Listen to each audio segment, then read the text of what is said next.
Welcome to episode 383 of the Upper Bowl podcast.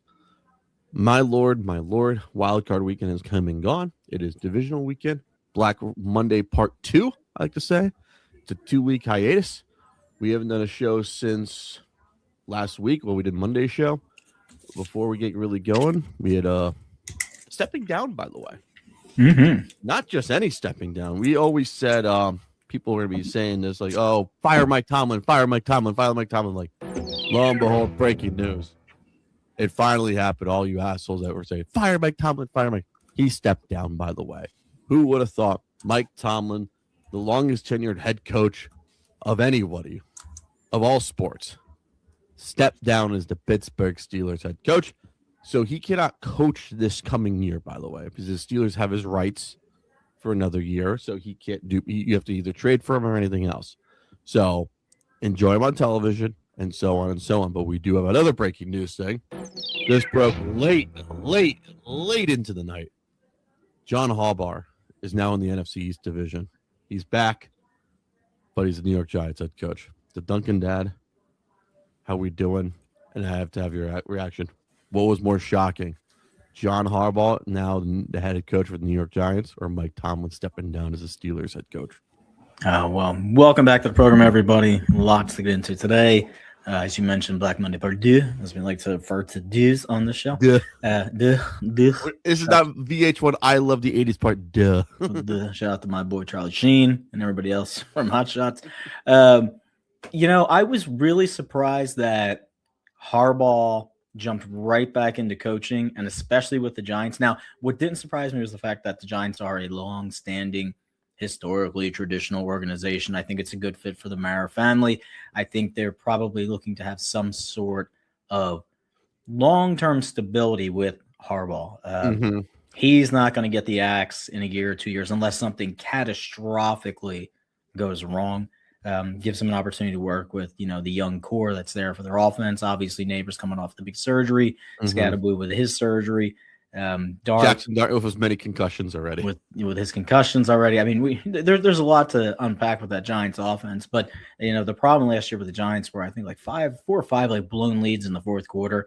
So that defense is really where their Achilles heel kind of laid.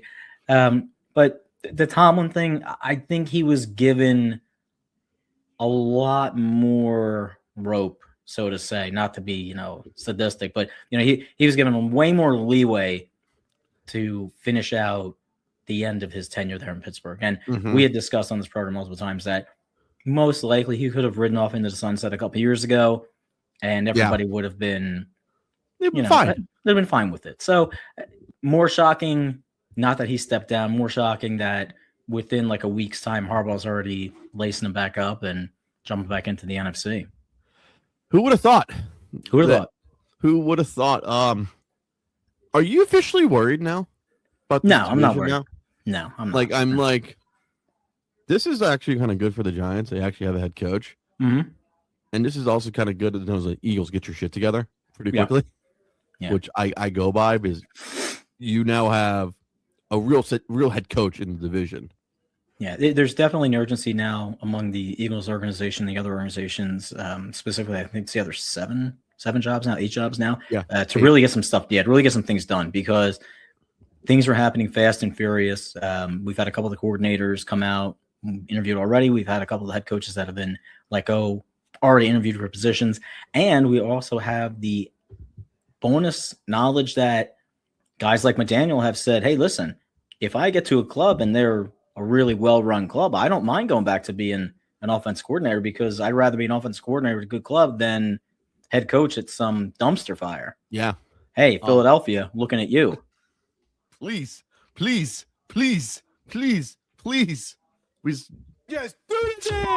do that deal. Like, I kind of I'm also going by people have asked me, like, how do you want McDaniel and Fangs get along? Like, honestly, I kind of want to see it happen, honestly, between those two coaches that were at Miami. Now they're in Philadelphia. Can we call Philadelphia coaching rehab for if you're a coordinator? It used to be player rehab. It could be coaching rehab. Or GM rehab too. All we need is Chris Greer down to learn how to run an organization correctly, which I don't want. Then will be truly Eagle rehab or GM rehab. But And hey, can we just, I know Pat McAfee, blasting him out on the good way with about Bisciotti down there in Baltimore. But I hate, let's bring some attention, give some credit where it's due. Here on the Upper Bowl podcast, Yeah, we called out Bisciotti a couple weeks ago about being this silent assassin owner. Yeah. Cool as the other side of the pillow. Shout out to Stuart Scott. If you didn't know, now you know. And we've had the opportunity to, have a little, Bisciotti action here, around and interface. So we're just putting ourselves a little ahead of the curve like we usually are. That's all. Who said it first? Who said that? Not put pat the guy on his back over there. Pat the guy on his back. Yeah, please give us a pat on the back or a kick in the pants at least. Maybe we kind of see stuff differently over here. Smash that like button and subscribe. Yeah, thank you, Troy Aikman. I will say this: we will talk about the Eagles and stuff. The wild card weekend, what a disgrace! But we also have one thing we're allowed to also celebrate. We didn't get to do much of it during the Guest the Lines with Jake Rietma. Lord have mercy. Kevin Patula is finally fired, by the way. Yeah. He is finally gone. And, it's one of those moves where we always say, like, you don't have the room, you don't have the respect. The coach kind of put his neck out for you. And to me, it felt like one of those moves where Sirianni's got enough in the bank, they're not going to get rid of him, even though his last sentence sooner or later, his last sentence was like, that responsibility falls on me. Well, right, it does. So you had two opportunities in the middle of the season to go ahead and change this, and you didn't. You still rode with your boy, as I said on Guess the Line, Thelma Louise style, off the cliff at the end of the game. Is it a cliff? It's more like a mountain, anyways. I mean, I've seen this written, I've seen it posted, I've seen it, on billboards, I've heard it on the radio. You wasted prime years of Eagle football. You wasted one full year. Defense played amazing. That was probably the best defense we've had in forever. It's best defense I had in a long time. All right. Offense not quite up to par. No. And but better than a lot of other offenses out there. That is true. You'd never know. I saw this as a conspiracy theory, and I want to bring it up with Kevin Kinkead, who is our special guest, by the way. He'll be joining us real soon, by the way. I'm going to ask him this. I'm going to ask it to you now. Do you think Jalen Hurts had his Kobe Bryant moment? What I mean by Kobe Bryant moment, let's go back. Since everyone's doing 10 years ago, machine. We're going to go the way back. We're going to go 20 years ago. Phoenix Suns versus Kobe and the Los Angeles Lakers. 2 seed was the Suns. 7 seed was the Lakers. Well, I think I could be wrong. I don't know. But that game 7, Kobe was told, don't shoot. Because everyone's like, shoot, Kobe needs to shoot more. And he's like, I'm not going to shoot. Because Phil Jackson's offense was like, I run it through Smush Parker and Kwame Brown. What did he do? He ran the offense through Kwame Brown. And what happened to the Lakers? They lost in 7, by the way. And people were pissed that Kobe Bryant didn't shoot. Did Jalen Hurts have his Kobe Bryant moment?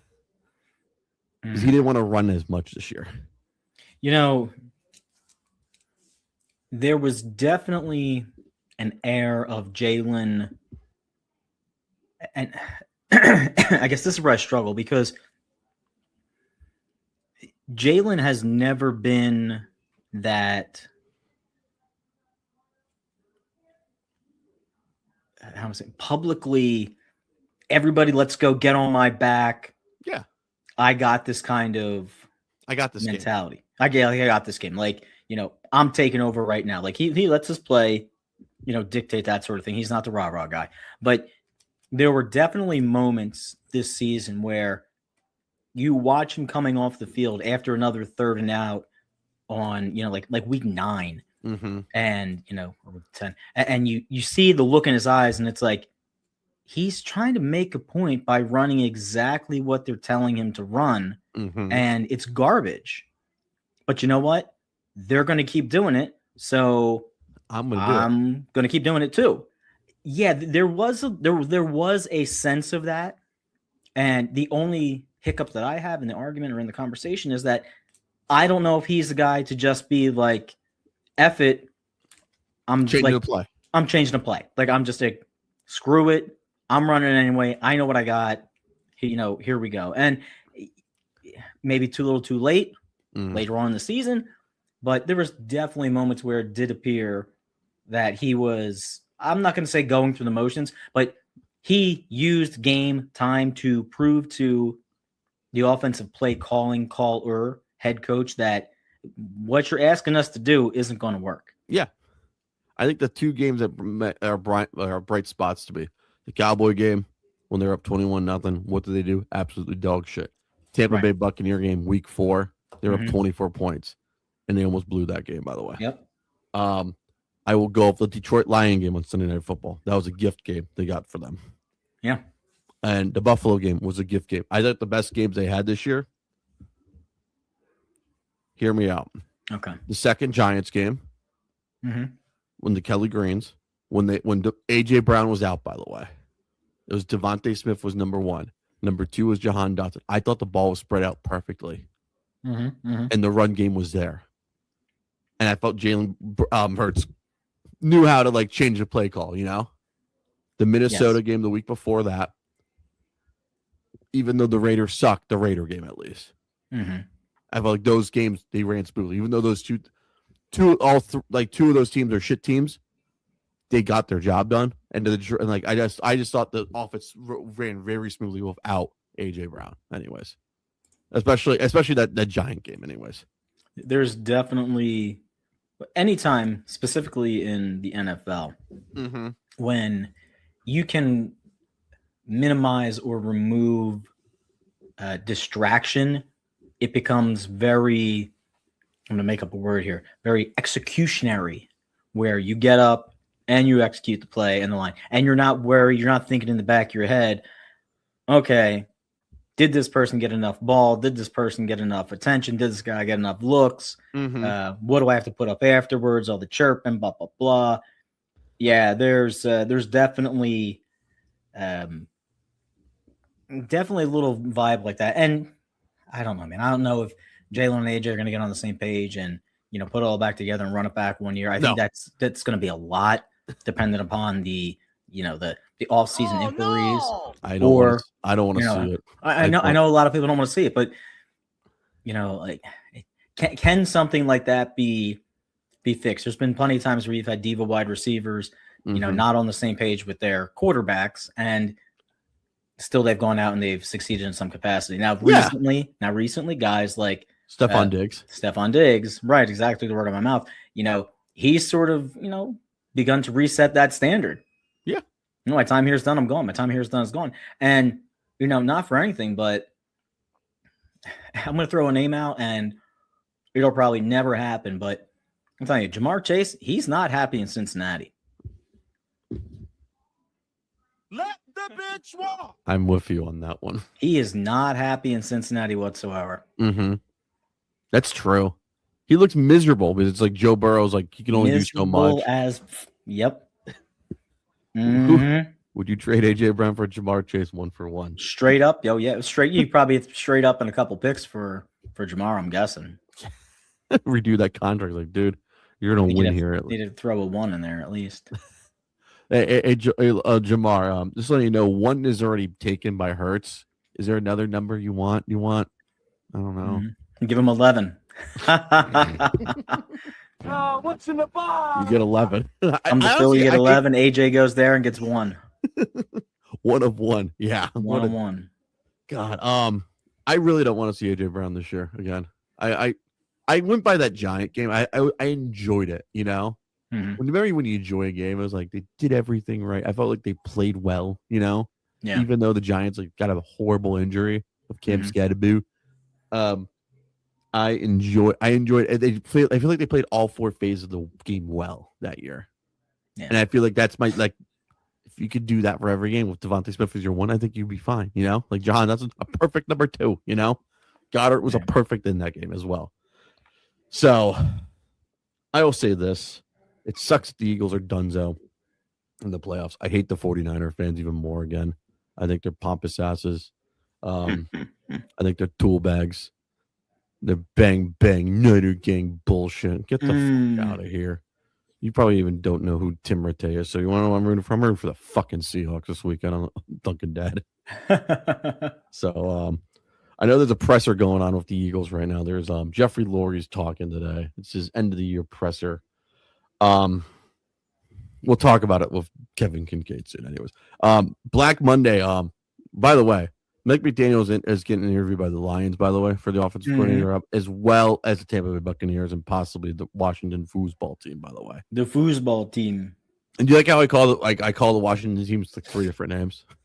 I appreciate it, man. I feel like you call yourself 3 different teams, you get 3 different teams. Whenever I mention them, doesn't matter if the Redskins or the foosball team or the Commanders.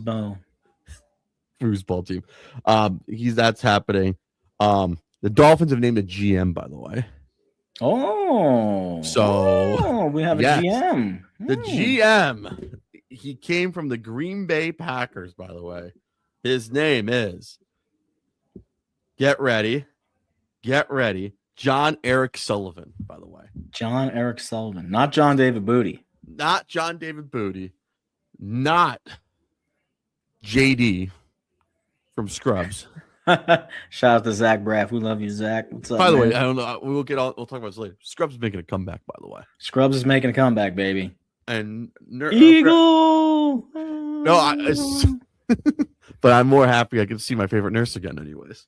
Oh, okay. All right. Nurse Elliott, how we doing, anyway? Nurse Elliott. So John Eric Sullivan is your GM, by the way. So congratulations to that.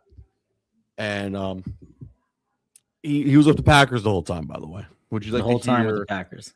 Yes. So John Eric Sullivan is on his way to Philadelphia. Not Philadelphia. No.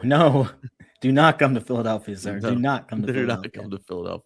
So he was with the Packers starting in 2003, by the way. 2004, actually. So he was a football operations assistant. That from 04 to 07, he was a scout for the Packers for 7 years, from 08 to 15. Director of college scouting for 2 years, by the way, 16 and 17. Co-director of player personnel from 18 to 21. All 22 to 25, vice president of player personnel, by the way. Oh. Yeah. Okay. Yes. All right. So executive career. He was at you're gonna laugh, by the way. He was an employee. Do you remember GMAC? GMAC. Yes, he was an employee of GMAC Insurance in Charlotte, North Carolina.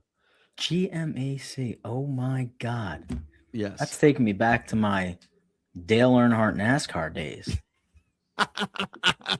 No, Hendrick Motorsports racing days, by the way. For Ricky Hendrick, by the way. So in 2003, he missed football. And he became a training camp intern for the Packers in 2003, by the way. Because the funny thing is, he played college football at South Carolina and also Gardner Webb as well, by the way. All right, man. Yeah, he quit the team before the regular season. Then he returned as a walk-on. He transferred the Gardner Webb running Bulldogs in 98, by the way. So good for him anyways. So he's in charge. So during the time he was there, he probably was there for during the time he was promoted for he became an important figure in the team's drafting, was described as a right-hand man to General Bryant, by the way. All right. For the Packers. So he pretty much was there. He was promoted to get the co-director of player personnel from John Wojciechowski as well. So they became the vice president. He interviewed for other jobs in 2025, including the Titans, Raiders, and the Jets, by the way. So now, yes. Did they go through the proper procedures in Miami? Did they interview everybody? I heard they did it. They did it real quick, actually. There's like a Zoom round, and they throw everybody in. Okay. And stuff. Right. So the best part is Troy Aikman was a consultant during this time, by the way. Okay. And now Troy Aikman's is still a consultant for this thing, but he's not going to be helping out the consultant help out to pick out the head coach, by the way. All right. So he's no head coach up. Nothing. No, nothing on that yet. But they've the list is not impressive, by the way. The list is not impressive. Yes. So that's welcome to Miami, John Eric Sullivan. Enjoy your time as the general manager. Go pick yourself out a winning ball coach. Yes. Maybe a quarterback. We might as well talk some more Eagles here. We have a very good friend of the program. You hear him on many shows, including Crossing Broadcast, Talking Soccer in Philadelphia. Man, Crossing Broadcast, when that's alive, which I hope it comes back after this. I thought it would come. I thought I was going to get the call this week. I'd like to welcome back to the program. Friend of the program, my One of our favorite soccer guys, Kevin Kinkead. Kevin, how you doing? I got to ask you, what is the year-end presser looking like with good old Jeff Lurie going on down there?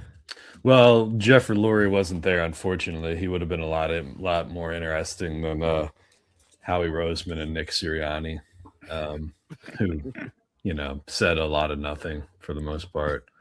But let me ask you a question. Why, Nick Sirianni speaks like 3 times a week, right? Uh-huh. Howie Roseman speaks like, 5 or 6 times a year, maybe? Draft, training camp. Yeah. The mid-season review. Am I right?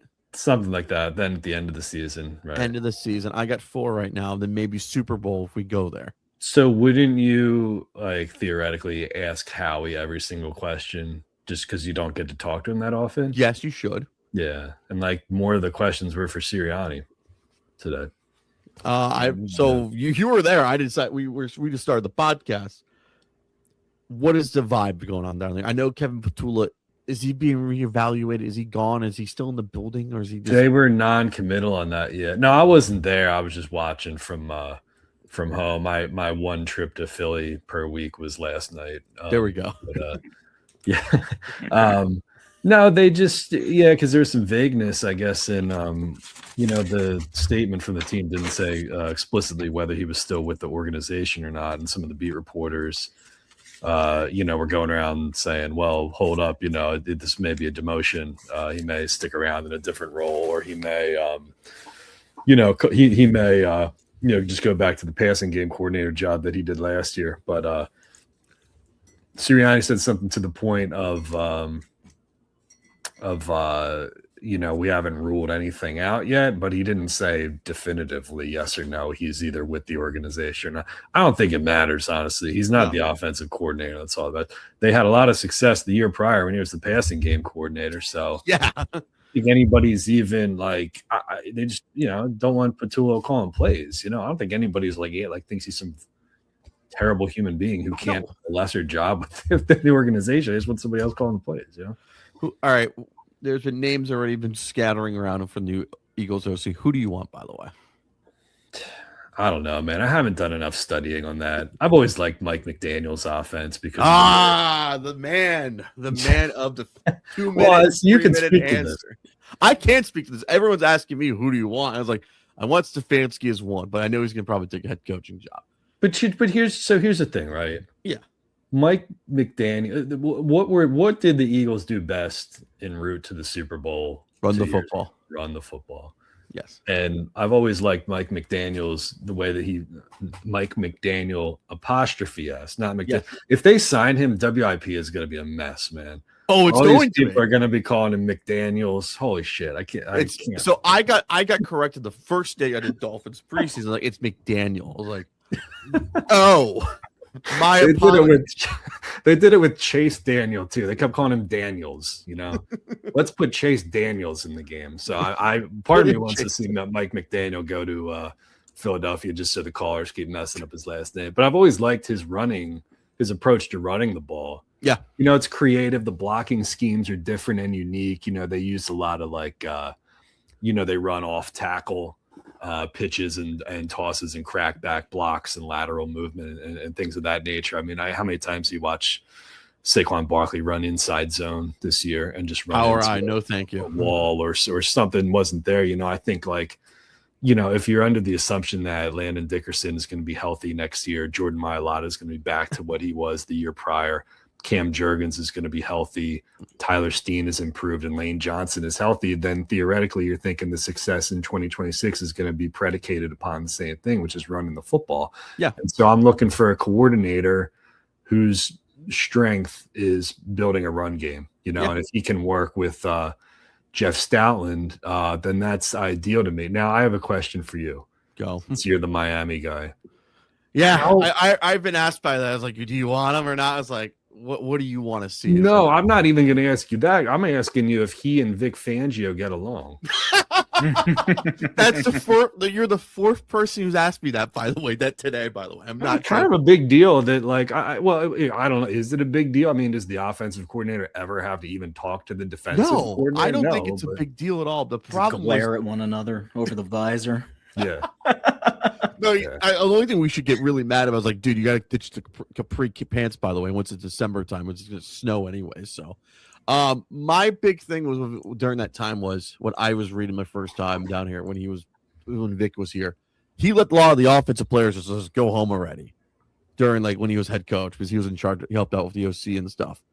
And Vic got pissed about that, by the way, because all defense was like, I want to go home anyway. So that's a big thing if that culture is allowed to happen anyway. So, well, they won't. I mean, because Sirianni's making the decisions. You know, what's the most that they have to do is just sit in on a staff-wide meeting and maybe decide like, hey, you know, who are you putting on the scout team today that we can practice against, right? I mean, there's no real point of conflict that I can think of. Mike McDaniel is not going to have anything to do with Vic Fangio's scheme, and Vic Fangio is not going to be telling Mike McDaniel what plays to run. You know, if Nick Sirianni is the greatest CEO coach of all time, as we've been led to believe, then there shouldn't be an issue in that. I mean, I think I can speak for all three of us in saying that we've worked with plenty of people that we didn't like. Yeah, definitely. Doesn't matter if it's morning show, midday show, or afternoon show, anyways.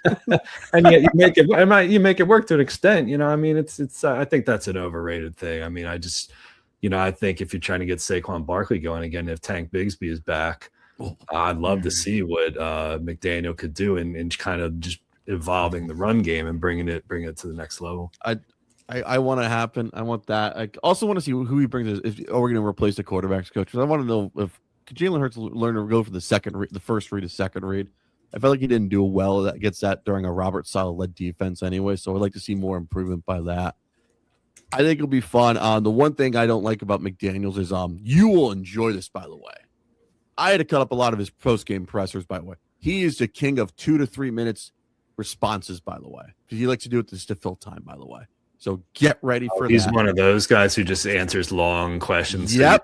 So you don't ask him as many questions. Yes, he likes to fill time, by the way. So there's nothing wrong. I don't have a problem with that. At this I gotta cut it. That's why. That's the one thing. So oh yeah. At this press says, conference, that, you know, so. Oh, okay. Yeah, he's a vamper. Yeah. At this press conference a half hour ago, there was a lot of questions, but the beats were all like yelling over each other. You know, Howie Roseman actually paused halfway through. He's like, "We need a deli counter." Right, take a ticket.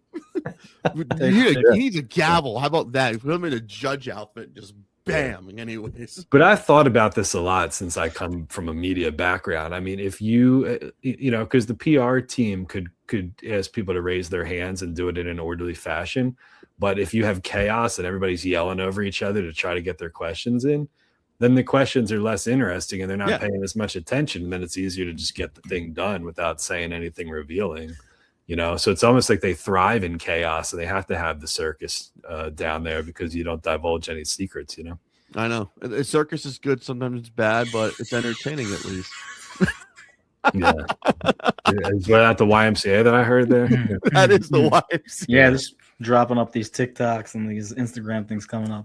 Jesus Christ, Dunkin' Dad, come on. By the way, Pagan, ever since I lost Kyle Pagan, I've had to spend more time doing social media. And that is breaking news on the podcast, by the way. Oh, good. Yeah. Just what a parade of assholes on social media all the time. Oh, my God, constantly. I'm like, this is what he dealt with all the time. It's just everybody's doing content. Everybody's taking everybody else's stuff. Everybody's just ripping photos and video without credit. I'm like, holy shit. I knew this was the Wild West, but I didn't know it was that bad, you know? It's literally the wicked of the wildest rest. It's like, I mean, no one's suing each other yet. That's what I'm waiting for. So would you agree or not agree with Hillary Clinton that we need guardrails on big tech? Oh, I mean, man, it's you got to have some limitations, right? You can't live yourself. You can't live on these extremes. Like there's got to be something that, all right, let's have some sort of barrier, Let's see if it works. We can move a little bit What more. type of barrier? Are you doing the move it more, a Jersey little bit barrier or more, the a little bit guardrail more. from like on the Jersey Turnpike at least? Yeah, well, no, I mean, but listen, like, I'm not saying you regulate everything, but there's so much right now that's going on with AI. I see all of these little apologists, all these AI stuff that comes on, and it's like Dennis Rodman trying to talk about Michael Jordan. And I'm like, Dennis Rodman couldn't put a whole sentence together like that.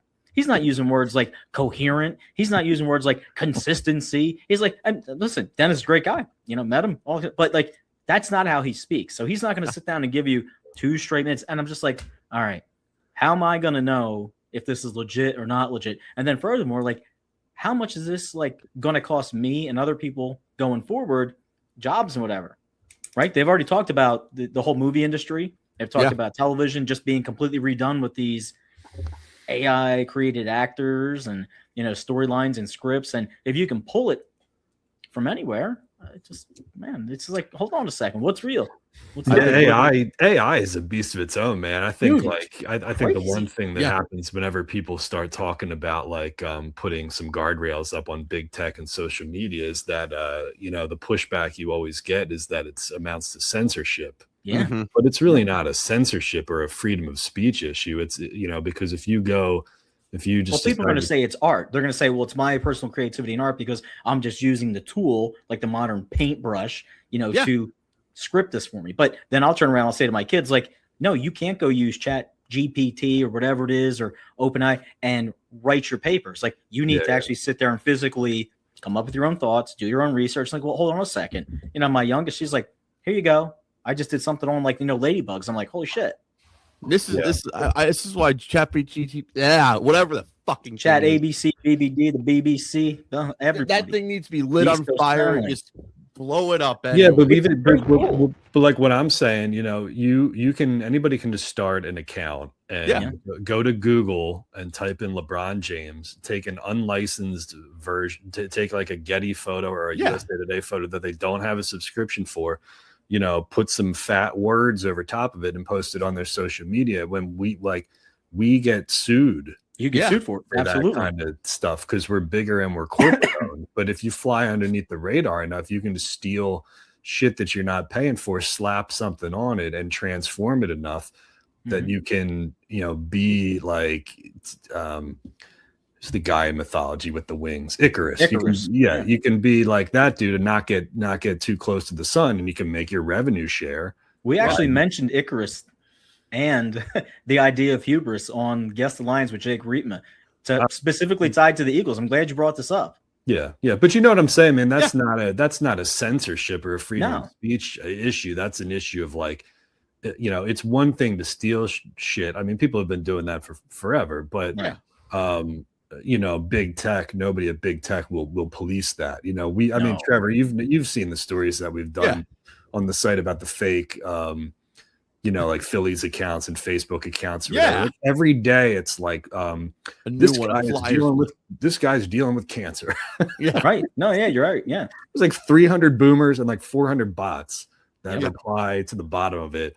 It's a mad cow disease where they consume their own shit and they push themselves up in the algorithm. And that's the stuff we're fighting, All right. And then people sit there, they're getting paid out on, their engagements. You know what I mean? Like you said, and if you do, the whole Peter thing, you do just enough not to get fired, you fly just close enough, cash and checks each month for a couple $1,000, multiply that times all of these, accounts, you're making a decent amount of coin. Yeah. All right. I got to ask you this, Kevin Kinkead. Do you remember this Kobe Bryant? Did you think Jalen Hurts had his Kobe Bryant moment this year during the playoff game? Like he said, like, I'm not going to fucking run it during that, especially the last play call and the 4th down. It's San Francisco 49ers. I'm going back to this because Kobe Bryant in Game 7 versus Suns, he was told, everyone was told him to shoot the ball, but he decided to pass the ball, and everyone got pissed about it. Do you think we had our Kobe Bryant moment with Jalen Hurts, by the way? I hope not, because Jalen's legs are integral to everything that he does. I mean, if you go back to 2024, this is why those arguments about whether he's elite or not and on the list, that's why it's so stupid, because everybody was just looking at his passing chops. He did 3 things really well in 2024. Number 1, he protected the ball and didn't turn it over. Number 2, he used his legs when he had to, and scrambled, made good off schedule plays, design runs, 5 wide QB draw up the A gap, things like that. RPO, read and pull game. And the third thing he did well was when he did throw was just making high percentage smart decisions with the ball, So, but there was a time when I was a teenager and Donovan McNabb ran a lot during his first 3 or 4 seasons. First 4 seasons, yeah. Yeah, then he got injured in 05. Yeah, they didn't call design runs for Donovan really, but he was a scrambler but he ran for a lot of yards and it was crucial what they did. And then after the Super Bowl, he kind of stopped doing that. Had 2 kind of injury years where he wasn't as effective. And then when he got to Deshaun Jackson, he became like a gunslinger. Yeah. I don't know if Jalen's ever going to be that kind of quarterback. I hope he can be. I mean, that'd be cool too. If he was, but they're not at a point now where he can just decide I'm not going to run and just be a pocket passer. Cause it was so integral. I mean, imagine watching both of those Super Bowls and taking away Jalen's running. It just would not have made any sense at all. So whether he wants to or not, or realizes it or not, he's still got to run, man. True. Yep. All right, your thoughts on John Harbaugh being the next New York Football Giant head coach? Is the rivalry back on? Honestly, I hope so, man. Because I mean, you just want better games. I don't know how many pointless Giants-Eagles games we've watched in recent. A lot. Play good teams and beat good teams, and Harbaugh's legit, but you could also make a case too. I heard somebody call him the white Mike Tomlin. I didn't hate it because I'm like, well, he wins a lot. He's got he's had a bunch of killer defense when he took over. He had a good he drafted a quarterback. Is it a hot? I don't think it's a hot take to say probably should have got back to the Super Bowl or won a second one. Oh, absolutely should have gone back. Should at least gone twice. Yeah, but I'm not. It's so funny, man. All these giant, they get John Harbaugh now. They're declaring that the Eagles' window is closed and they get their heart on via Viagra. Anyways, that's typical Giant fan. Anyways, if they doubled their win total from last year, they'd still have a losing record. Yep. 2020. So they got a ways to go, and then you got to figure out what's happening with Joe Shane. If he has another bad year or whatever, I mean, they might just the Maras may allow Harbaugh to can Shane and bring in his own guy, or So I mean, it's the same guy who's got a spotty draft record, over the last 3 or 4 years now. I mean, he's 5 years. He does not escape culpability. No. What's the funny thing? He was on the Dolphins scouting staff during the when he drafted Tannehill, anyway. So that's how you could tell much of an idiot he is. Tannehill, yeah. He was on that. He was on that draft board, and he was with Tannenbaum and those dumbasses. It's so funny, man. You can the coaches that they've gone through since 2015, because Coughlin retired in 2015. Forced to. We say forced to retire. Well, anyway. Yeah. Well, that comes with an asterisk, right? They had Ben McAdoo a better job, and they had Shermer. They had 3 games of interim Spags, and then he pieced out to Kansas City to win a bunch of Super Bowls with Big Red. Then Joe Judge was a disgrace, and Brian Daboll, who I don't know, it's whatever. I don't think he was a horrible coach, but he didn't do much to help himself. He can't run into the medical tent and yell at the doctor to get Jackson Dart out of there. I think they had that with that 1 year with Daniel Jones where they went to the playoffs, and I just think that threw them. I think they needed to make a hard decision. Obviously now in hindsight to say that was a blip on the radar and that wasn't sustainable. That was such a fun day. I was producing the Dolphins Bills game that day, and everyone was like, why are you rooting for the Giants? The Eagles play the Giants the next round anyways, and we'll smoke them anyways. Lo and behold, we smoked them. People were like, you're right. I was like, exactly. Yeah, that's it was it's funny, man. It was kind of like the Commanders last year where they had this kind of Cinderella thing going on, and then they both got thumped by the Eagles in the playoffs, and then had terrible years after that. That's a hard thing, man, to identify what's real and what's not. That's kind of like what the Flyers have to do now. Yeah, there you go. What's your? I want to have your thoughts on the division. What's your thoughts on the Cowboys since they fired Matt Eberflus? By the way, they're not going to be a Super Bowl contender as long as Jerry's there. Yeah, I mean, they got to get real about some of these contracts and understand that you got to do business differently in 2025, right? I mean, you got to look at, like use the Eagles as a template. It's one thing that Howie does all of his like wizardry with the salary cap and moving money around in dead years and kind of manipulating it that way. But you also have to have buy-in from the players to be able to do that. You have to set a culture by doing that, because you can't just like go into Dallas and be like, we're going to do what the Eagles did. And not because Quinn and Williams may say, I don't want to kick a bunch of money down the whatever, so but you have to look at you can't be waiting until the last minute to sign players and with the Micah Parsons thing, just sets a bad precedent. Players and agents focus on that kind of stuff, and it gives them a sour taste in their mouth. Why would you want to do business with somebody like that? True. Did you enjoy Jalen Phillips this year as on the Eagles this year, would you say? Yeah, I thought he played hard and had some good moments, man. It'd be nice to see a full season of him. The edge group was kind of interesting because Nolan Smith was injured for a bit. Jalix Hunt was in his second year. Brandon Graham came back for a little bit, but they're so disruptive in the interior of the defensive line with Jordan Davis and Jalen Carter. They're really like the raw sack numbers and pressures and hurries coming from the edge are not as important. And a guy like Nakobe Dean who was just blowing dudes up while blitzing too. So. But yeah, I wouldn't mind having him back if the price is right. But they're gonna have to make some hard decisions. I mean, like Reed Blankenship's a free agent too. I think the exciting Whites era is officially over. The exciting Whites era. I mean, maybe. I want to see Makuba for a full year. I was like, I can't do another year of Reed Blankenship. He had his time. I can need somebody. I mean, Makuba did well in the Chauncey Gardner-Johnson role. Reed Blankenship's more of the the patroller guy, the Vic Fangio shell guy who's responsible for a lot of that like disguise and rotation back there. So I just heard Greg Cosell say a lot of good things about Reed Blankenship, so I went along with it. Okay.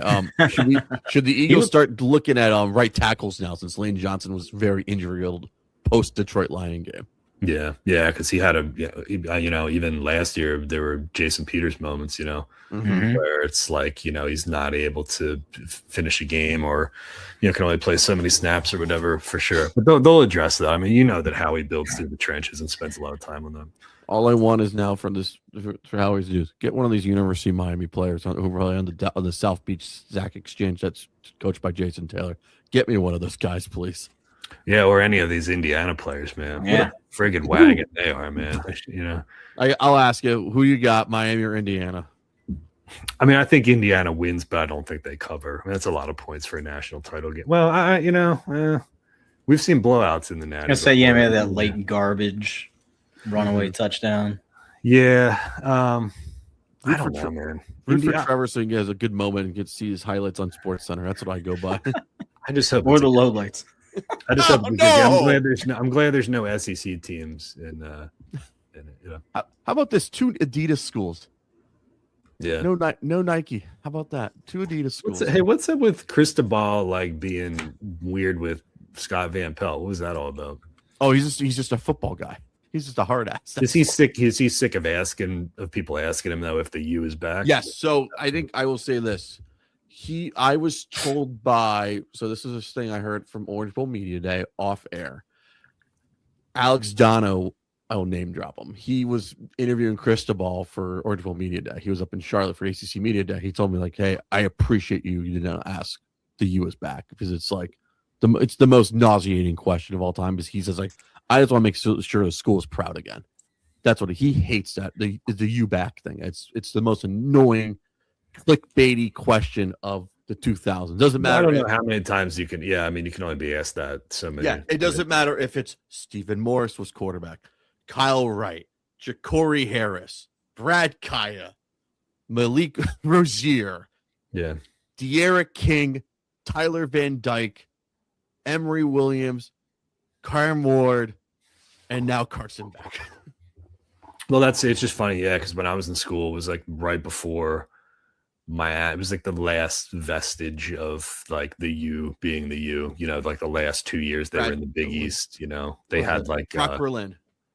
Yeah, Kellen Winslow cooked our ass one year, and They had, I think, Shockey, or no, had he already? Shockey left in 02 after the 01 season. Yeah, okay, so it was Shockey graduated the year before I started at West Virginia, but they still had dudes on that team, you know. You still had DJ Williams and everybody. You had Brian Monroe punting at least. Shout out to Monroe. But there's no real team. I mean, you know, back then there was like a mystique around Miami. Like, I don't think you feel that way about any college football team now. Not even Georgia, not even Alabama, as well as they've been. As good as they've been the last couple of years, you know, I just think there's more parity, which is good.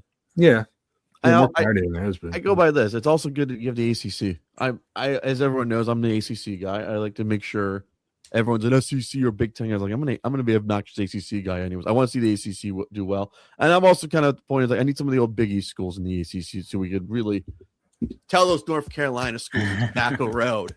Football rules. Yeah, that's a whole thing, man. Yeah, I know it's so funny how they like the ACC champion didn't even make the, you know, that's the funniest part of all time. Playoff, and yet the other ACC team was going to the Natty. So go figure. You know, it's good. It's good for the brand. It's good for. I'm sure we'll redo the whole playoff system next year again. You know, I'll be honest. I like it how it is already. Just keep this. All I say is just keep the Bulls, please. That's all I want. Well, it's so stupid because then they're like, well, there's momentum for 16 teams and then 20 teams, but like at the end of the day, like. You know, you could extend it to 35 teams, and people would complain about Team 36 getting exactly. Stuff, you know, so there's really no end to it. Did you see the article I sent you about the Florida State? How much of dysfunction they all are for 30 plus years? Yeah, I didn't get to read it, but I agree with the thought. It's the most entertaining thing of all time. Dunkin, Dad, I think I sent it to you too. Oh yeah.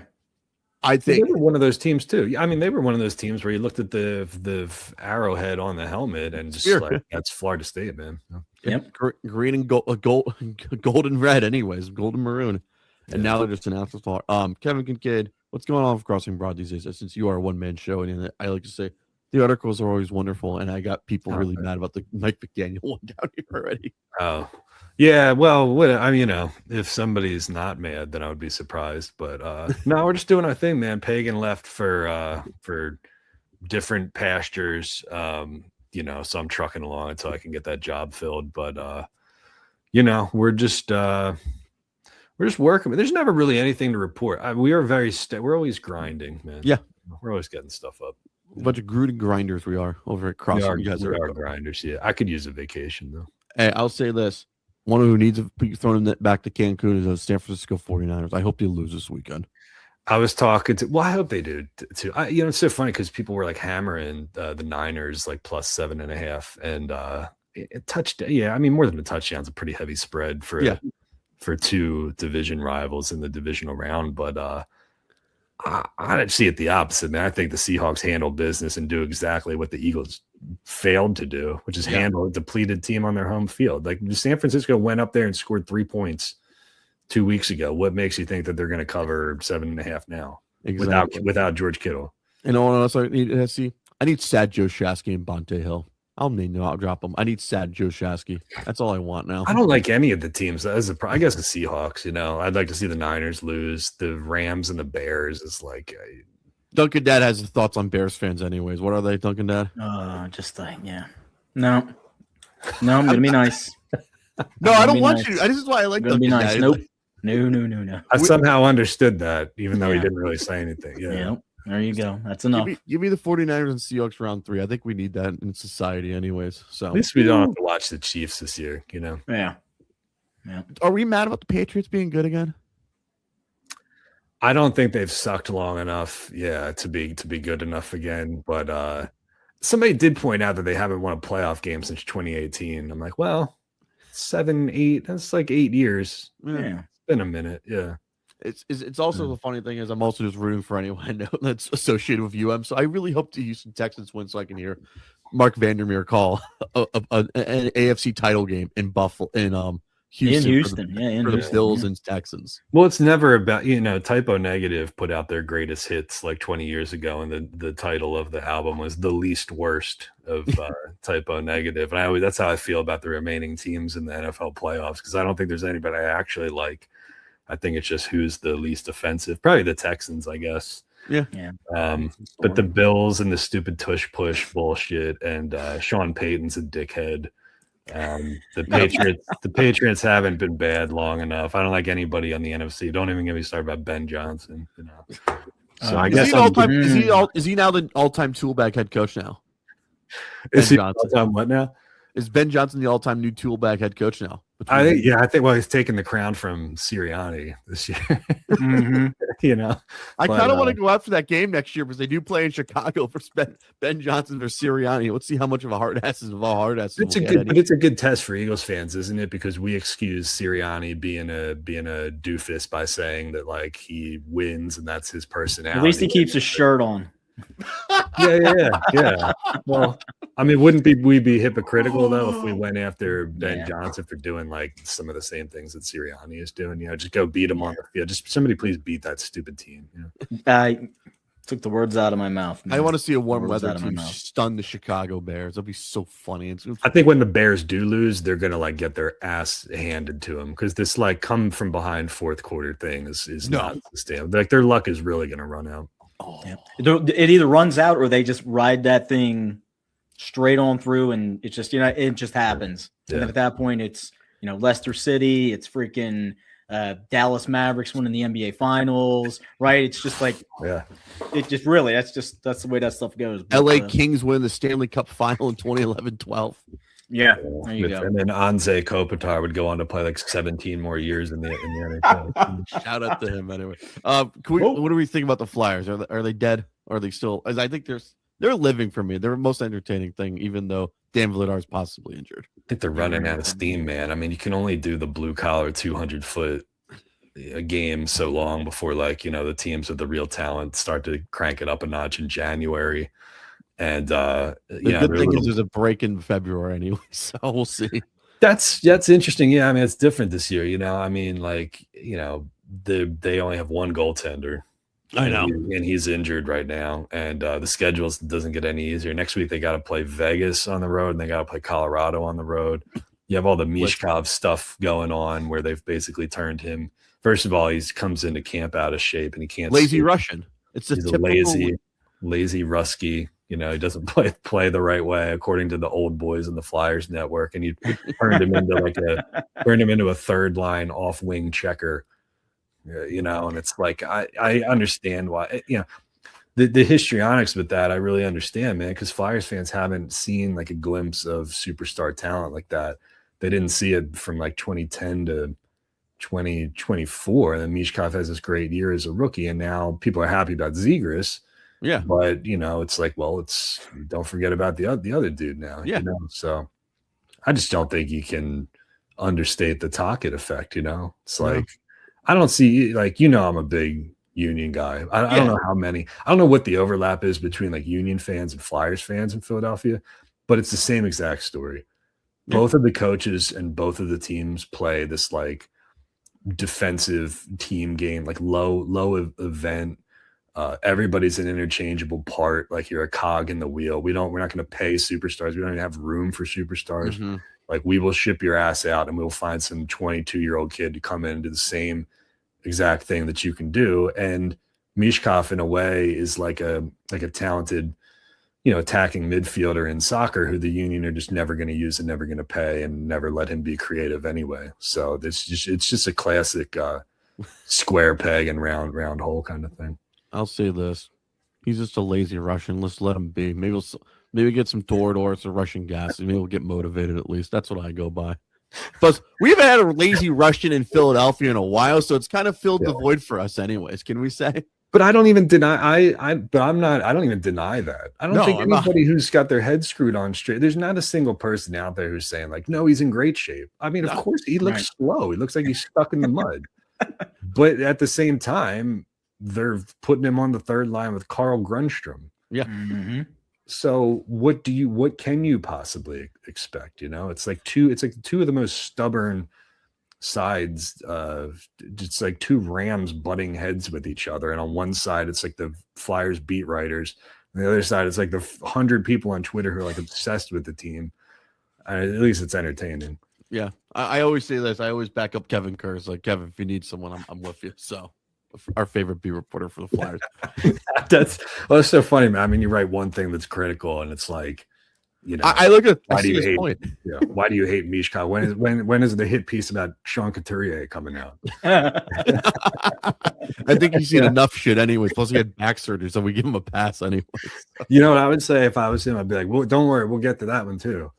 But I just, it's always weird, man, because you don't like when is the right time to come out of a rebuild? I mean, Sam Hinkie would tell you never. And but the Flyers are not used to. The Flyers have never got. This is the first rebuild in Philadelphia Flyers history. Yeah, because Ed Snyder just fundamentally did not believe in. There was no cap. No, there was no cap anyway. Reduce, so reuse, recycle. Yeah. Reduce, reuse, recycle. Boom. Anyway, so Kevin Kinkead, we love having you on. I know we kept you too long. No, it's all right, man. It's all good. Like I say, we're just grinding anyway. Got a couple more to do here. There you go. Nice. All right. Take care. Be well. Thanks, we'll buddy. have you back on anyways. All right. See you guys. See you. That's Kevin Kinkead of Crossborough. I always say I like to say it's the best 15 to 20 minutes. Like, how PTI has 5 good minutes? That's our that's our thing with Kevin Kinkead. It's like 15 or 20 good minutes. We got 25 good minutes. 25 good minutes. All right. I feel like we should do this since we were down to 4 football games now. All right. We got to talk a little more NHL. Boo Birds were out yesterday in New York, by the way, and for your Rangers, by the way. Good job, Rangers. Is there anything you want to say about your Rangers? Even though they're just, they're floundering along. I would say more like a roller coaster, at least. A little fish out of water, just doing this, flopping and flopping, trying to go someplace. 2 flops forward, 5 flops back. And trying to bring up the rear as much as we possibly can. Sitting on 46 points, the lowest on the Eastern Conference for the season. Looking for the number 1 pick. Let's see if we get in the lottery. You want to know who's the most exciting team right now? Who is your most exciting team right now? You want the team we've always called out for? Detroit. The Buffalo Sabres. How about those Buffalo Sabres? They've been 10-2 in their last 12, by the way. Someone's about to be traded. Yeah. Is there really a trade? No, I'm just saying for Buffalo. They're getting too good. Someone's about to be traded. I don't think Yarmo would do that, but who knows anyways. Buffalo is currently 25, 16, and 4. Who would have thought that, by the way? Let's go, Buffalo. Let's go. We love the Buffalo fans at times. We do. No, we could. Huh? No. We love you, Buffalo. We do love you, Buffalo. Anyway, Yeah. so that's why they're killing it. They're Go most Broncos. I'm sorry. Sorry. Shots fired. You're doing many shots fired today, anyway. So Buffalo is killing it. By the way, Monday night. Do you want to? We really should care about this one. What's going on? This past Monday, I know people were watching the football game in the city of Detroit. By the way, you want to know who they honored finally?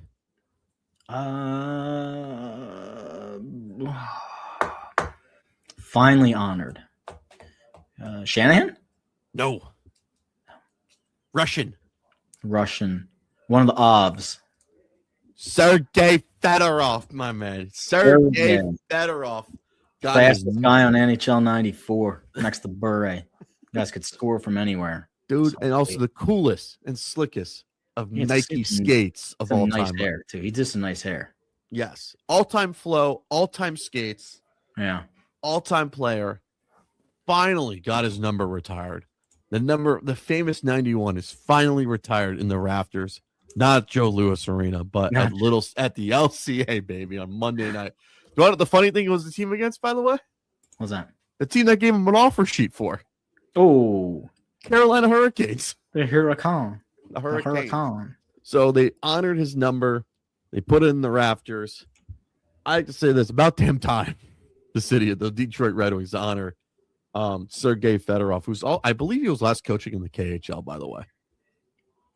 He was season, yeah. Is he still coaching? I don't know. What do they call it? The CSKA, KSKA, all that kind of stuff. Yeah, I'm saying that. Yeah, I mean he's a guy, man. It's kind of crazy. Like half these any Russian player or like Belarus or whatever, they just go to the KHL to coach since they can't get a coaching job in the NHL, which is ridiculous, by the way. Am I right? Yeah. Hockey Hall of Fame, Stanley Cup champion, 97, 98, 02, Player of the Year, MVP, Junior Championships, Hart Memorials. He got everything. Rookie team. He's got everything. He's one of those guys. He just was. Is that fastest like the cool, skate? Was is that? like is he like the cool when you look at 91? Is that the first person you think of? Would you say? For that draft? No, just in hockey. Would you say? You're talking about like the numbers. If I see 91, yeah, I think so. I don't really think there's any other buddy that really rocks a 91. Tyler Sagan, but I think of Sergei Fedorov more. Anyways, I think it's Fedorov. It's like Fedorov. It's like Gretzky. You think of 19, you think of Yzerman. 91, Fedorov. 99, Gretzky. 11, Messier. 16, Bobby Clark. It goes so on and so on after that. Yeah. There's a lot of good numbers, and when you think of 91, I think of Sergei Fedorov. About time he got honored. That dude has been. I can say this. He's a hockey lifer, anyways. He was the fast player before the when everyone was trapping everybody, was clutching and grabbing, slashing. Yep, he would be insane. He would be absolutely insane. In today's NHL, I think that's a really good analogy that you're making, because we tried to do this between generations and whatnot. The way that hockey has opened up the offense, some of these guys who were the anomaly, they would beyond succeed because their puck handling, their stick skills, their skating ability, phenomenal. And they were getting, like you said, they were getting held, they were getting trapped. Like Jersey Devils played a whole game in a freaking trap. Yeah. They're like, you're not crossing the blue line. You're not coming in here. Danico's like hitting anybody and hitting anybody that came close. You're getting hit. You're getting chipped. Nope, you're not going through. None of this interference, holding. I was at a game there at night, and there's like refs calling like holding. I'm like, holding? What, are we at a football game? Jesus. So when you look at it, think about Bure if he was playing in our street league now. Better off. Alexei Yashin. Oh, who's Pat LaFontaine? Slash and Yashin. Pierre Turgeon. God. These guys would fly, man. Dude, anyone who's a flyer, like Alexander Mogilny. Dude, like anyone who flew could skate fast. Like Marion Gaborik, even though he was played 2 years in the trap game, if we had him all 4 years in this current system, bro. You've been a stellar pick, or if Yager played in this year's NHL, he'd been insane. If he wasn't playing in late 80s, early 90s style or 2000 style, dude, he'd be insane. Or Peter Forsberg, think about it. Sakic, Milan Hajduk. Yeah, Milan Hajduk. John LeClaire, maybe. There's just there's a lot to be said about that, because you open up that space. And you sort of like the NBA, where the NBA has just gotten to a point where, you're playing pickup basketball up and down. And if you're a above average shooter, you're probably going to make a lot of money. Yes. The NHL, man, cap is going up. Yeah. It's going, man. It is going. I forgot to mention this, by the way. Before we get me in the show, by the way, Peter Bondra, right? Dude, Tony Almonte. Mike Modano, dude. If he wasn't have the clutch and grab, he would be killer these days. Think about it. Talk about Kapanen, right? Sammy Kapanen, right? Dude, he was fat. He was. That dude was a speedster, low key speedster. Nobody cared about, anyways. Nope. Just doing the job. Is there anything worse than your phone outage, by the way? Is there anything worse than the phone outage? I mean, I guess I would still be able to connect through the Wi-Fi, so some of those apps were working, which was kind of nice. Is it an outrage? It is an outrage. It's an outrage that I think the market cap for Verizon, I looked earlier, was around $169 billion, and they're offering everybody a $20 credit. It makes sense. What's your point? It makes sense. Fuck you, Verizon. Yeah, that's my point. I'm at that point. They're like, that's multiple days of service, $20. I'm like, is it really multiple days of service? Is it? You should give me $100. It should be $100 effing dollars. Yeah, why don't you just give everybody a month free? Just they got a month. Yeah, take a month. You're good. I'm down for it. Give me a month free of Verizon, anyways. I'm kind of cool with that. Come on, man. If That you gave 18 everybody a month free, you know what they would do? What This would- goes back to my theory about giving away other stuff. You'd have people running to the store, re-upping on new phones. That'd be good, anyways. Guaranteed. Verizon Good for business. be Good good for for- business. Be booming, as Antonio Mhm. Brown would say. You ever notice that anytime you get something for free, you got to put something with it, Yeah. right? It's always something. It's like, come on, get a free coffee. Get a donut. Come on, get a free sandwich, huh? Why don't you put some fries and drink with that? I don't want fries. I'm going to give you a free oil change, huh? Might as well rotate the tires while you're in there. You may need a new filter too, maybe. Oh, you need a new filter, baby. Every time. Oh, you need wait. to replace your cabin. Oil filter. change, free alignment as well, by the way. How about Mm. that? Flyers My favorite's lost. when they go in there and they try to get to that cabin filter. Then they come back and it sounds all sort of like cattywampus and ass afterwards when you tell them you're not replacing it. Or you used to have like the K&N drop-in filters back in the day. You used to put the little stickers on them telling you, don't open it. It's fine. I can replace it and clean it out myself. And After they'll come back- 100,000 miles. Yeah. No. Do you not or when you put the cold air intake thing in, it's like, what do we do here? It's like, you don't touch It's your racket. Mechanics, I love you to death. But do you work at some place that's got a corporate thing above your signage? Oh, It's did a I ever tell you? racket. I never told you this story. Racket. I they were trying to replace my air filter, my old Honda Civic. Yeah. I was like, no, I'm about to do something. I was like, what are you about to do? But I'll put a cold air intake. I was like, you're not allowed to do that. I was like, watch me. Yeah. Hi. And they saw it. I was like, oh, you did a good job. I was like, thank you. Yeah. Sorry, people. And they got pissed about it. I was like, now I can't charge you a filter. Like, exactly. And my car's better now. So that's funny. Yeah. All right. So the Flyers, Dan Vladar is injured. Yep. Not serious, at least. But the Flyers goaltending is shit again. So yay. Wee. So that's not good. And they lost to Buffalo 5-2 last night. So Come on. on Flyers, national get it on national television, by the way. So I guess the hot mic incident of together. While you're down there, why they're done, go ahead and blow me. go ahead and blow me. The Flyers have been well ever since that hot mic incident. So whoever that producer was, fuck you, by the way. So put the Flyers in a fucking spin cycle at least, anyways. All right. So the Flyers are back on national television tonight. If we're listening to this, they play the Penguins. This may be the easiest bet of all time. Penguins minus 175. Lord have mercy. Anyways, Flyers. They have the Penguins tonight. As they do the little schedule, they get the Penguins tonight, Saturday afternoon at 1:00 at home versus the New York Rangers. Then they go to Vegas, Utah, Colorado. Go back home next Monday after that. Play the Islanders and stuff. The week after Championship Sunday, by the way. So who knows what's going to happen anyway. So good for them. Am I right? Good for them, man. Just get points. That's all we need. Just get goddamn points, by the way.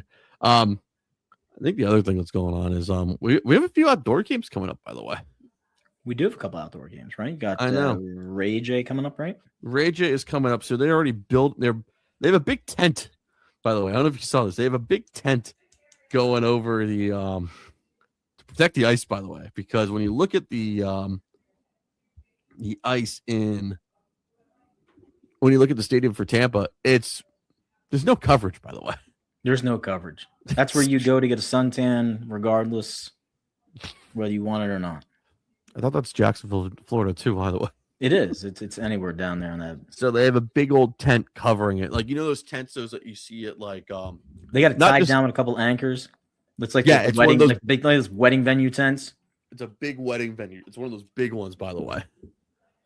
So they played that NHL's go back. It's on the February 1st, by the way. It's 6:30 on a Sunday, by the way. Ooh, 6:30 on a Sunday. Do you like that? Sunday. Do I like it? You know. Do you like Sunday night hockey? I mean, there's a fill there because there's no game, so I guess it works. But NBA is about to take corner of that market. if you're gonna put a 6:30 game, I mean, put it under the lights. Put it in a really cold weather place. Give me some snow. Give me some flurries. What city are you saying, by the way? I don't know, man. We always kick this around. We kick around the cold weather cities. I'm super jacked and excited, and I'm going to jinx it, right? Like next year's, where's it, Utah with the Mammoth? Yeah. Like that looks pretty damn cool. Yes. Even the mock-ups for it look pretty cool. Rockies in the background, snow caps. Are you calling a right road where the trip? Utes play. Are we talking about a road trip to the Winter Classic out there? That's not true. Maybe. Maybe Mike Gundy. Maybe. Anyways. People be prepared though. Flying into Salt Lake City, it's one of the bumpiest landings. Just so you guys are prepared. Denver, Salt Lake, it's a little bumpy going in. Never been to the Rocky Mountains, so maybe It's not for you. It's not for you. The funny thing I've learned is everyone knows whatever the big ski resort is. Yeah, Tahoe, Aspen, Breckenridge. It's in Utah. Yeah, the hockey teams stay there, by the way. Let's go. Just what we need. Someone to tear the Provo. ACL. Provo. So. No, that's too dry. Come on, man. Come too on. Dry. It's not too dry. It's never too dry. Not wet enough, anyway. It's not wet enough.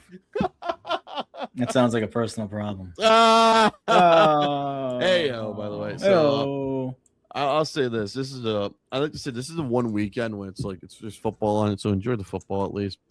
For the weekdays is a good time to get back into the hockey. All right, quick question, by the way.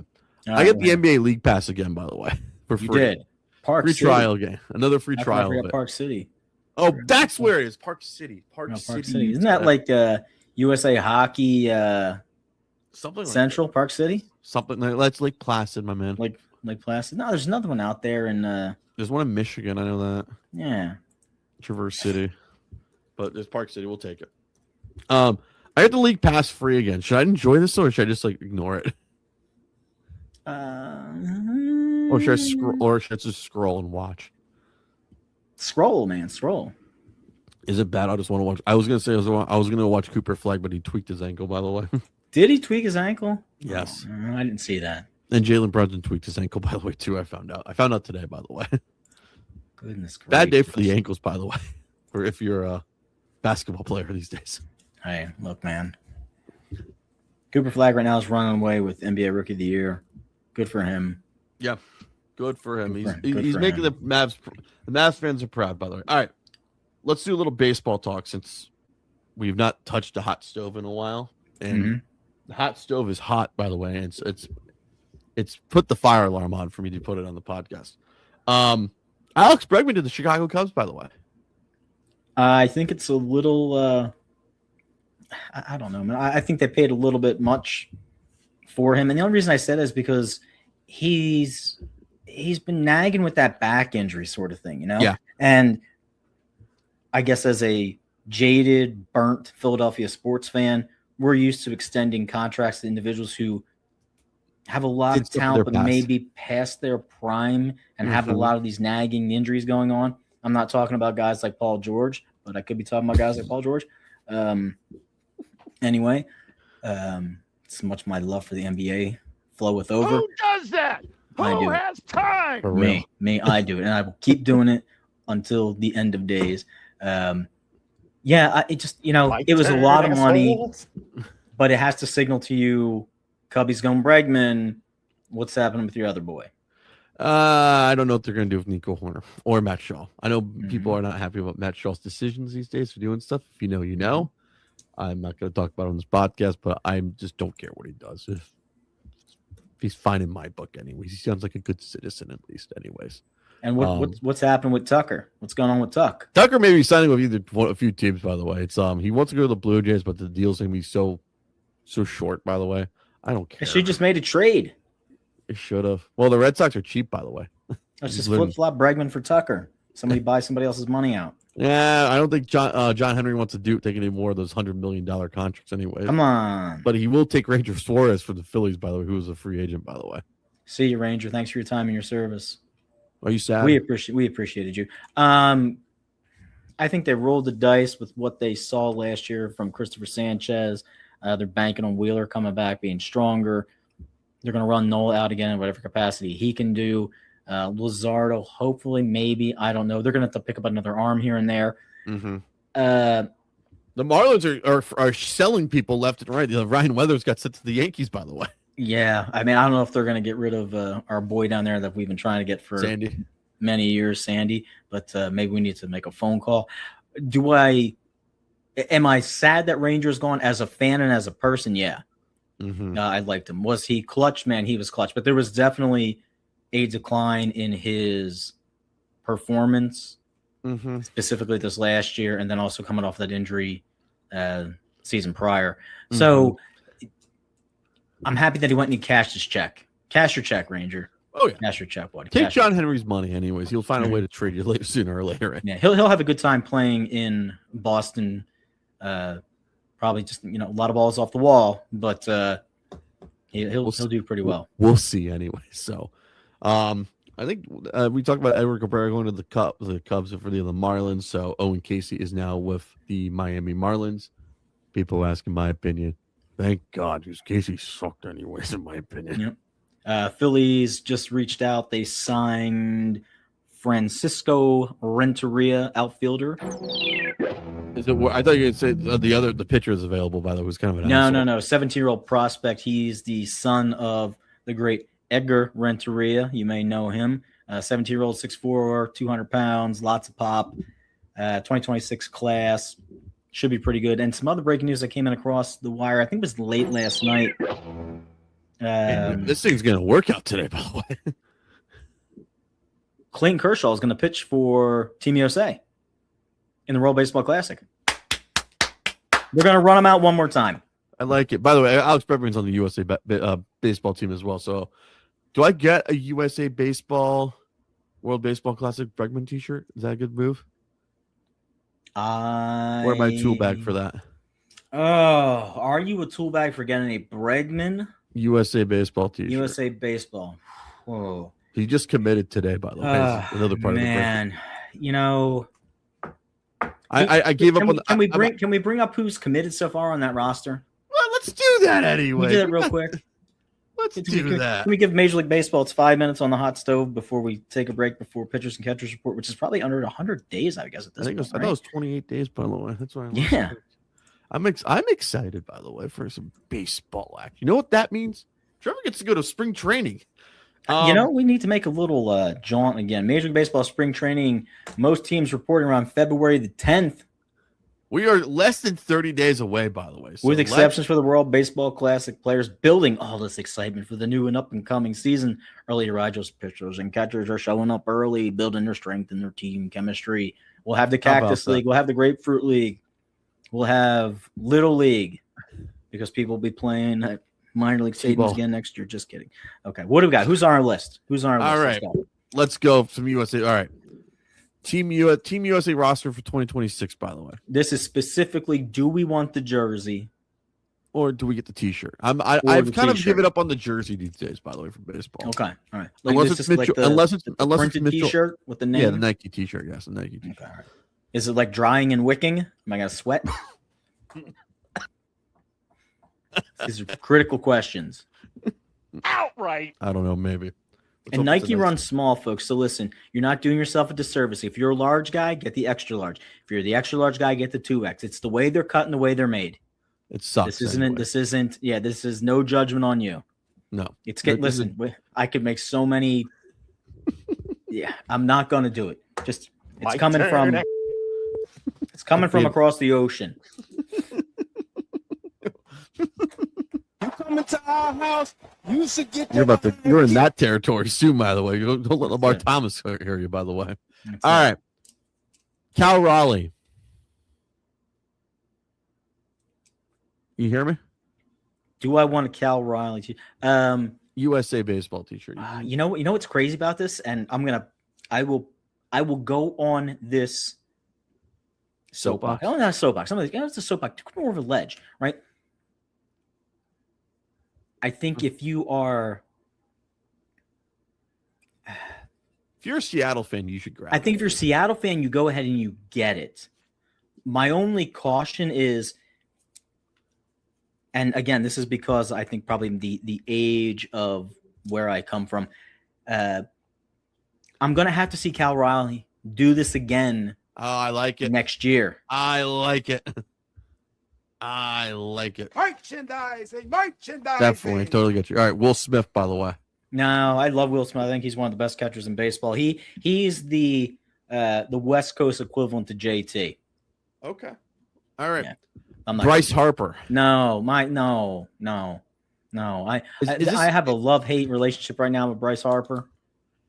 I gotta ask you this question about Bryce Harper. Has Under Armour fallen off? Because I think he's the only person that's carrying it. There's a lot. That is a lot. All right. Bryce Terang, by the way.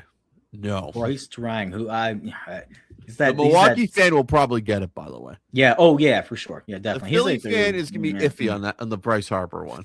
Yeah, no. They're saving their money because come July, Short not going to jinx it, but they'll be taking a little trip to Cooperstown, New York, for the induction of one second baseman of their own. If it happens, by the way. All right. It's up to 68% of the vote right now with like 42% of the ballots at. So, but by the way, trending very good. Oh, wow. Okay. Gunnar Henderson for the Baltimore Orioles, by the way. Man, talk about a guy who fell off the face of the earth. Yeah. Really good talent, but man, he's had some up and down. I'm not going to get a Gunnar Henderson. Alex Bregman, Chicago Cubs. That's you. You want it, you get it. Yes. Also, it works for the Astro fan too, by the way. It does work. Yes. Mm-hmm. Astro fan, yes. Cubs fan, yes. Bobby Witt Jr. Yeah, I would get Witt. I think he's fun to watch, man. He's good. I need to see more. I need to see. Come on. I need to see Bobby Witt. He's dialed in, man. This is me. If he was a big market, yes. I just need to see more from him, anyways. This is also me for my jaded thing called Kansas. I don't like much of Kansas City, anyways. Ernie Clement Jr. Not Ernie Clement Sr., by the way. I don't know if he's a junior or not. Toronto Blue Jays. I'm good. I'm good, my man. I'll say that. Aaron Judge, New York Yankees. Yankee fan will definitely buy this, by the way. Can I say also the casual baseball fan will buy this too? Because they could wear an Aaron Judge t-shirt that's not New York Yankees. It's a very good buy for MLB. I'm probably going to be the best-selling Team USA. Corbin Carroll. I like him. I'm just not wearing his jersey. Pete Crow Armstrong, PCA of your Chicago Cubs. Yeah, I mean, I could. I'm more of a t-shirt with guy. PCA. I'll grab a t-shirt, maybe. That's me. Byron Buxton of the Minnesota Twins. Mm-hmm. Your boy, Schwarberfest, Kyle Schwarber, Philadelphia Phillies. I use finest, by the way. I'm not going to get it, but I'll support those who do. You get the t-shirt at least. All right, here's USA pitchers. Clayton Kershaw, yes. Got to get it, right? Last time out. Yeah. Tariq Skubal, yes. I think this will be a cool one to have, by the way. That would be cool. Paul Skeens, yes. I just don't like. I would wear that over the Pittsburgh Pirate one at least. How about that? A lot of guys with Skeens, man. A lot of guys. A lot of Skeens. Joe Ryan. No. Logan Webb. Really cool young arm. San Fran, awesome. Watch him to be the dark horse out of these starting pitchers. You might see him go 3-0 in his appearances. He's got that sort of vibe. Oh yeah. Shout out to our boy Sam Lubman, who's got to do many media hits with him for garlic fries and baseball guys. You won't ever get to see him. He's always on the pod anyways. So shout out to him. Nolan McClain, New York Mets, no thank you. Clay Holmes, no thank you. Matthew, holla at your boy. Woo! All right, cuz. Another Cubs. I'm amazed that Tom Ricketts has not thrown an aneurysm yet. That this many Chicago Cubs are on Team USA baseball right now. By the way, we have a year of. All right, shameless plug. All right, you know what? Wrap this up, and then I'll do my. All right. Griffin Jacks, Tampa Bay Rays, don't care. Garrett Whitlock, Boston Red Sox, don't care. Garrett Clevenger, Tampa Bay Rays, don't care. David Bednar, he's back with the Pirates. Jesus Christ, nobody cares. Gabe Spires, Seattle Mariners, no thank you. Griffin Jacks, Tampa Bay Rays, no thank you. Rant, go. Rant. It is by no coincidence that this year you will have the Winter Olympics, the World Baseball Classic, and the FIFA World Cup playing a huge role in the sporting pantheon across America. It's also the 250th year of this great country that we call the USA. You're going to have a UFC fight at the White House. I'm telling you, if there's never been a more forced on you or put to your attention moment of sports patriotism, I don't know what else you can do. I don't know what else you can do. And they're going to wrap it up and have 18 months off. LA Olympics 2028. So you're in a good cycle right now. You're in a good cycle. Support your team, support your town, support your players. It's a cool time. It's a cool time, man. Jim Manage would be having a blast right now if this was happening. It's a cool time, man. It's a cool time. I will say this: we'll have a lot of. I want winners. I want winners. Send it in. We got a lot of that. And also, we got an NCAA tournament coming in. Could be Raph's last go round. Oh God, no. Come on. I don't have a clue. Can't do it. I can't do it for another one last year of Rafferty. Anyways, I can't do it. Raph, man. I need Raph. We need him. Anyway. Speaking of that, let me bring this up real quick. I was trying to get this on with Kinkead because we were talking about the AI stuff and all that kind of crap. But also, just broke. We have more breaking news. Kind of breaking news, yeah. Man, this thing's getting a workout. This thing's getting a workout today. More than 39 players on 17 NCAA Division I teams resulted in dozens of games. I saw this. Gambling, lots of fixing going on. Here's a little rundown of the schools. Can I guess these at least? Excuse me? Are these all small D1 schools? Well, you draw your own opinion. You ready? Okay. Abilene Christian, Alabama State, Buffalo, Coppin State, DePaul, Eastern Michigan, Fordham, Kennesaw State, which people love Kennesaw State, LaSalle, hello, Philly, New Orleans, Nicholls State, North Carolina A&T, Northwestern State, Robert Morris, St. Louis, Southern Miss, and Tulane. And we just wanted to give you an idea as to how vast this was and how crazy this goes, right? Among the indictments, this is per Pete Thamel. We love you, Pete. $458,000 was bet on a game between Towson and UNC A&T. $424,000 bet on a game between Kent State to cover the spread in the first half versus Buffalo. Listen, let me throw a little disclaimer out there to use guys, girls, this, that, theys, us, and thems who are betting. If you're in with something like this and you're betting close to $500,000 collectively on a Kennesaw State game or a Kent State game or a UNC A&T, something is wrong. That is a disgusting act by Randy Moss. Something is wrong. And furthermore, they went down the line and they actually got into where they were betting and fixing games in the Chinese Basketball Association. Former player Brantley from LSU, he was wrapped up in it. He was like their league MVP. Listen, I don't know about you and I don't know about me. I will take my RICO stuff. I will take my charges from the U.S. government. I'm not messing with China and their money. I ain't touching shit over there. Your family, your friends, you'll disappear. That's a violation.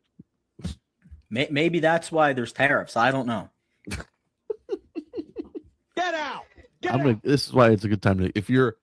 If I was starting school, like nobody gets to gamble. Nobody, at least. It is a slippery slope. We were talking, and the reason I said this is because we're talking about the regulations on big business. There has to be something because these were payments and these were payouts that were going to. You're right. These were payouts and payments that were going to players who were already making NIL money.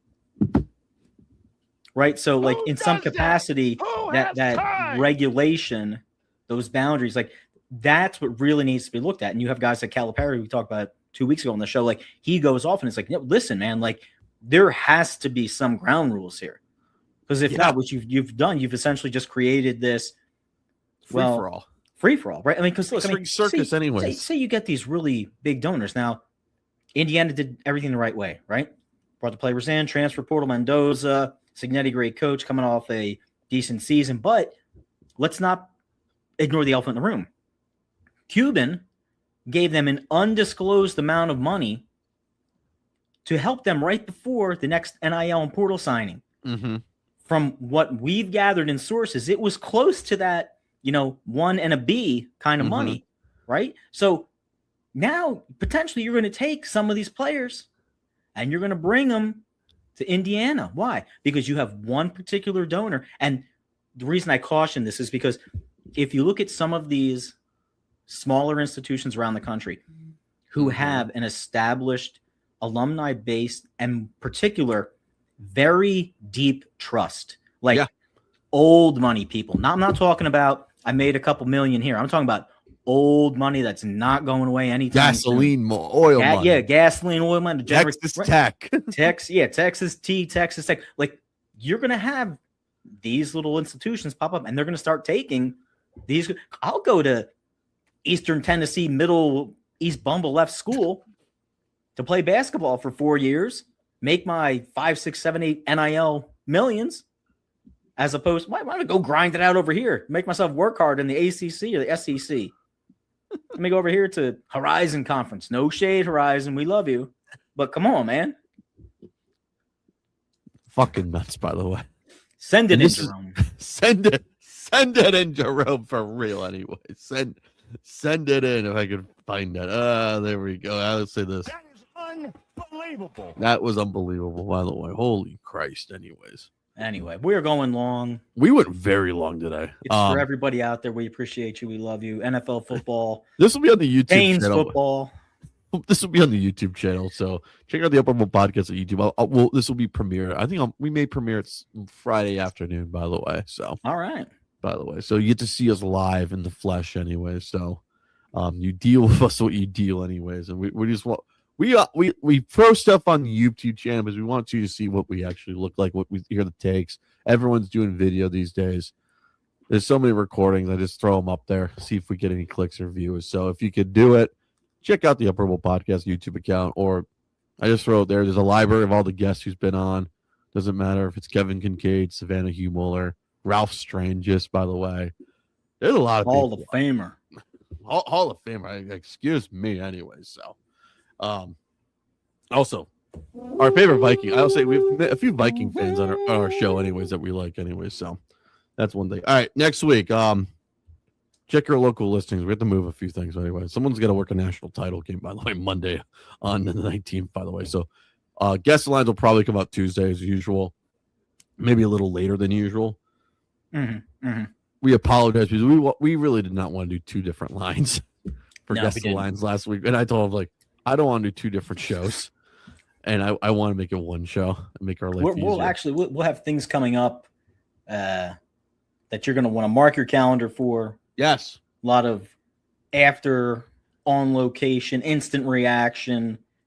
Be there, be square. Yeah, subscribe to the YouTube channel. Subscribe. Also follow the Upper Bowl Podcast Twitter account for real. So yeah, for real. You don't like us? Tell us. We won't change, but we like the criticism. Yes. What's the problem now? I want to see people rip their heart out of their chest this period. That's what we usually do, anyways. Thank you, Lavi. Anyways, so all right, because we usually like to say, take your first shift, you'll get it. Earn the second. We always you gotta take your first shift you don't like. You gotta earn the second one, anyways. So, all right. Upper Bowl Podcast episode 383. Jesus Christ. That's a lot of episodes. Am I right, Dunkin? I feel like I've aged. Nah, you haven't aged. I'll say that for sure. So, all right, guys, take care.